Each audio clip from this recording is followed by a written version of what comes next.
అనుదిన నిత్య జీవపు మాటలు. దేవుని నామానికి మహిమ కలుగునుగాక. దేవుని వాక్యాన్ని చదువుకుందాము.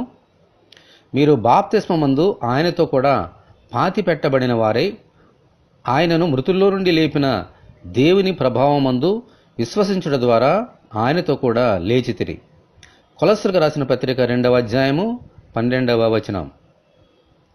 ప్రతి మనుషుడు దేవుని రాజ్యంలో చేరాలి అంటే దేవుని సువార్తను వినాలి, నమ్మాలి. ఆ సువార్త ఏమనగా, లేఖనముల ప్రకారము మనుషులందరి కొరకు యేసుక్రీస్తు చనిపోయి లేఖనముల ప్రకారము 3వ దినమున మృతుల్లో నుండి తిరిగి లేచారు అనునదియే. హల్లెలూయా.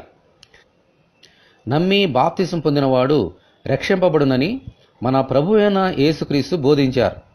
ఈ సువార్తను అనుసరించిన బాప్తిస్మం వలన మనమందరము ఆయన మరణంలోను ఆయన పునరుద్ధానములోను ఐక్యము గలవారమై ఉంటాము. ఈ బాప్తిస్మం ద్వారా గొప్ప నిరీక్షణను దేవుడు మనకు అనుగ్రహించారు. అదేమనగా, ఈ లోకములో మనము చనిపోయినప్పటికీ ప్రభువు తిరిగి ఎలాగో మృతులో నుండి లేచారో మనము కూడా అలాగున లేస్తామనే గొప్ప నిరీక్షణే.